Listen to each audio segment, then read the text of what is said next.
Okay, in this video, we're going to get into like a castle building 101 basics, how to lay everything out for efficiency and success, the types of rooms and areas you're going to want to make sure you have in your castle, and just kind of all of the basics that go into castle building as I walk you through and give you a bit of a tour here that I'm using in my castle. And because this is more of a basics 101 guide, it's going to be mainly PvE centric.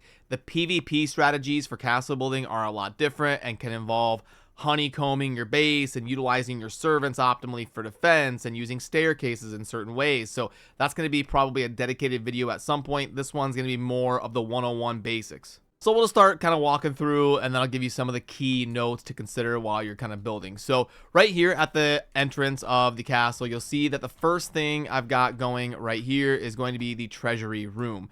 Now, the treasury room is extremely important because as long as you've got a room like this with treasury flooring, you're going to see right here it has matching floor.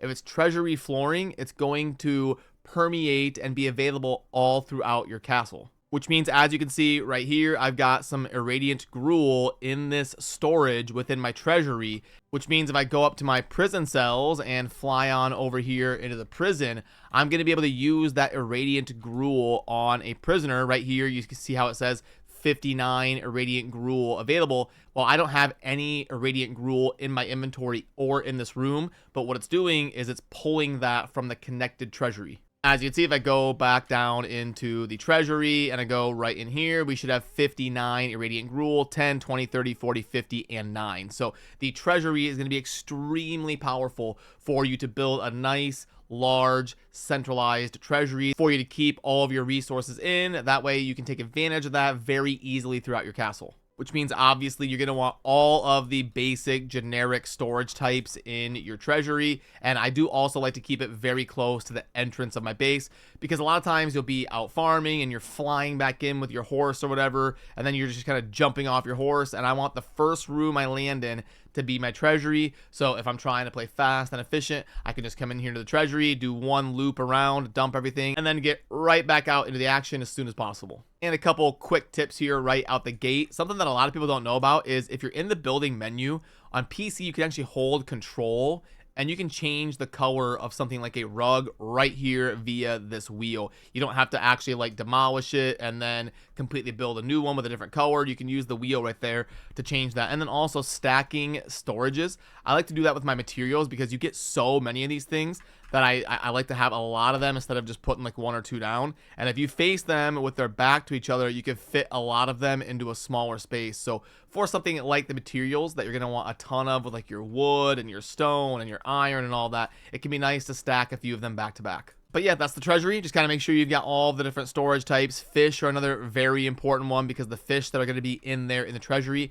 it's the same thing that we talked about with the irradiant gruel. You can utilize those for your prisoners when you're up there kind of managing your blood and the misery from them and all that good stuff. But then another thing that I like to have very close to the entrance, similar to the treasury, because I'm going to be using them a lot, is the teleporter pads. These are extremely powerful and can help you navigate your base a lot more efficiently. So the way that I like to do this is kind of color code within my brain, and then right at the teleport location when I use the teleporter, I like to theme it with that color, just kind of like right there where I teleport. That way I'm going to start to link that with my brain. So like my purple one, I know was going to take me to my way gate because I themed my way gate to be purple. So see, I come up here and then boom, I'm teleporting right to a purple location. That way that links it in my brain and I can always remember which teleporter is going where. Same thing with my red teleporter. I know is going to be taking me to like my red blood themed castle heart servant room. So right here, I go in here and it's all red themed.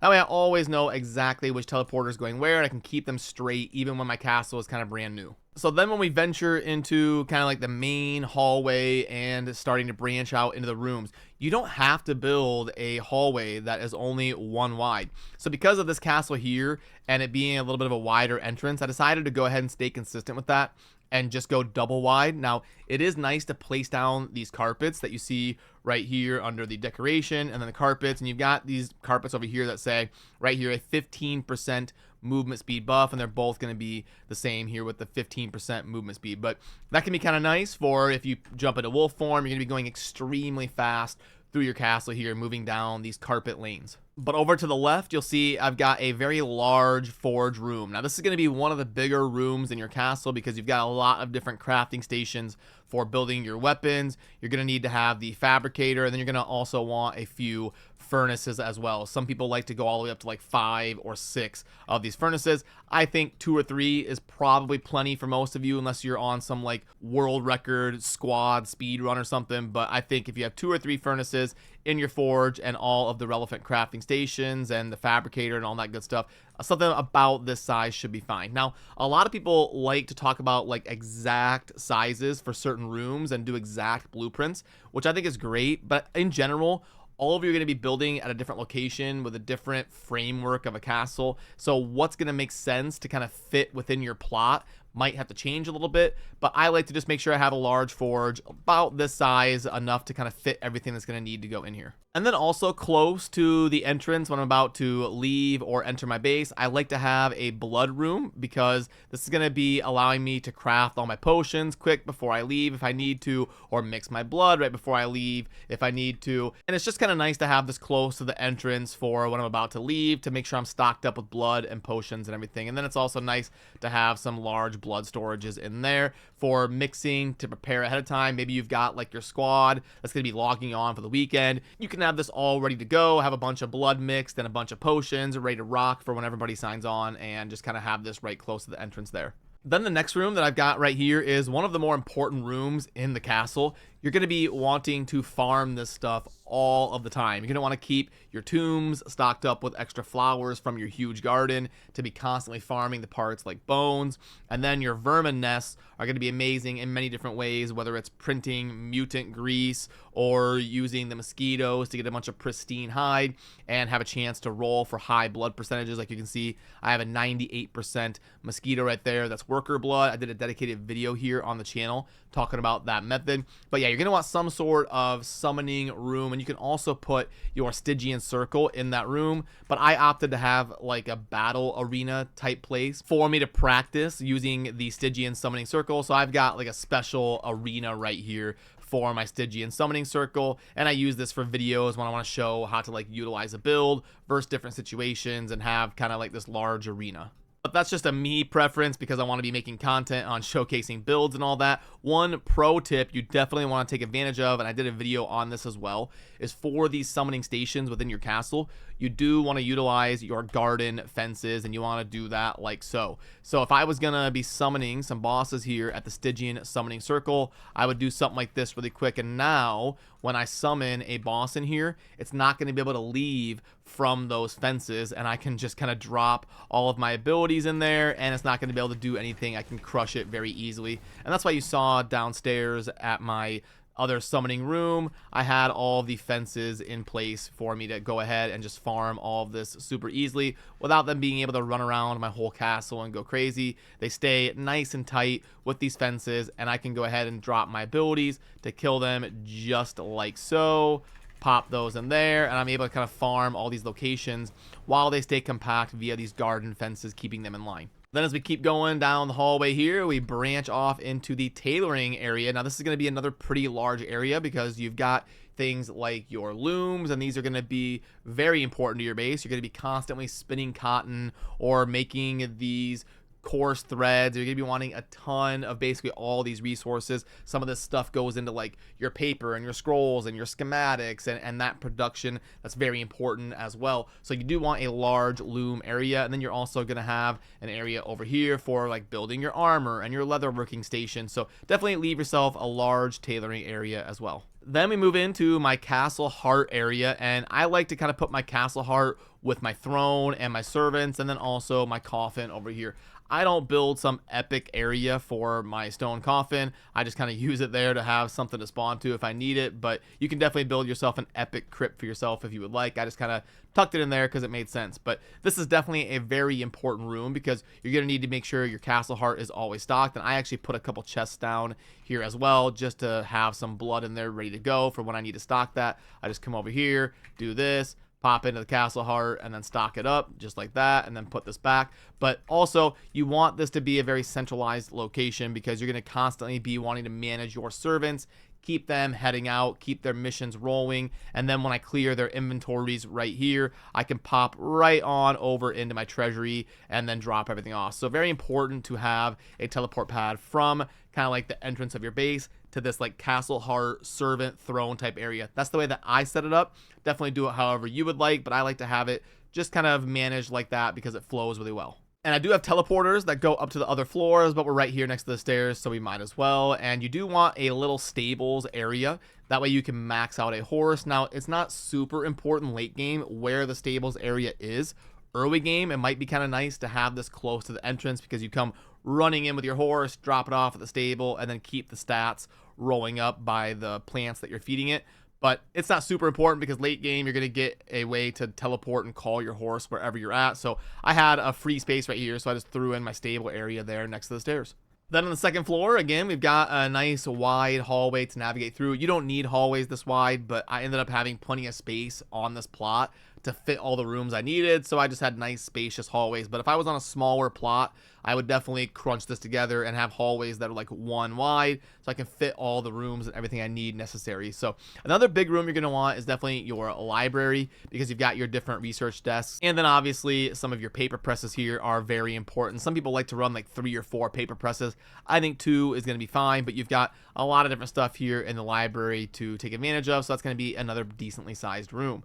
Then we go over into the workshop. Now, this is going to be where you've got your grinder and your wood, and then this workstation over here for the workbench. You don't end up using this a ton, but it's nice to just kind of throw it in there with a little bit of storage and a devourer because this allows you to divert things via your redistribution engines. And I've got a video here on the channel deep diving into utilizing the devourer with the engines. And speaking of the engines, I do have a room over here that is kind of like my engine room. I kind of stuffed them back here. And a lot of people like to put them by the machines in the production, but it doesn't actually matter where these are. You can see I've got them all out of the way over there, and when I get ready to kind of automate everything and go super crazy, it's not going to matter. I can still utilize all of the connections. All of that matters. You can see I've got the 64 connections available, so they don't have to be like right next to the machine or anything. You can have a special room for like all of your engines stuffed away. And I wanted to leave this in the video for making sure that you're checking to make sure these are both lit up in your rooms. You've got the confined castle room and then also the matching floor. But this can get messed up. Like you can see right now, all of the tiles of floor are going to be the proper floor. They are all this workshop 5-finger workboards, and they are all those tiles. So do you know what's causing it to say it doesn't have the right floor, even though it is all clearly the proper floor? Well, the reason is right here. I do not have an entrance on this double wide door right here. So what I would need to do is go into walls and then scroll over and place an entrance like so. And then now it will say I have the proper floor. See, now it is lit up. So it's a little bit wonky in how it words it to you. It actually wasn't a problem with the floor. It was a problem with the entrance and the room. So when you're building your castle and setting up these rooms, make sure you've got those things up on the top right checked, because this will save you a lot of time and resource long term. Then I've got the gem cutters room right here, just with all of the different stations to be refining gems or crafting amulets and all that good stuff. Nothing super special or noteworthy there. Now, a really important room, one of the more important rooms in your base, is going to be your prison. So you do want a nice large area to fit all of your prisoners here to be able to have access to that blood whenever you need. And you can put fish in here, like fish storage to throw a bunch of fish in your inventory when you're managing your prisoner blood. But as long as you keep fish down in your treasury, not going to be a big deal. But you definitely want to utilize a pretty large prison to be able to see everything nice and easily and be utilizing all that prisoner blood.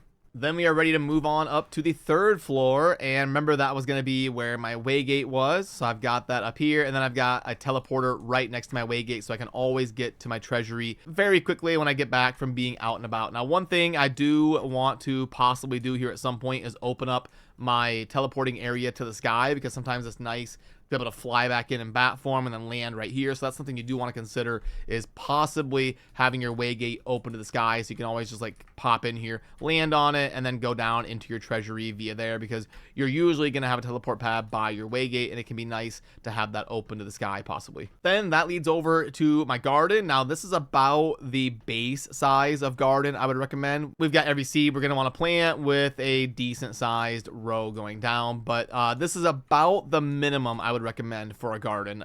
Personally, I would like to go about 50% to 75% bigger than this, but this is kind of what fit here on the floor for me to showcase here in a basics video.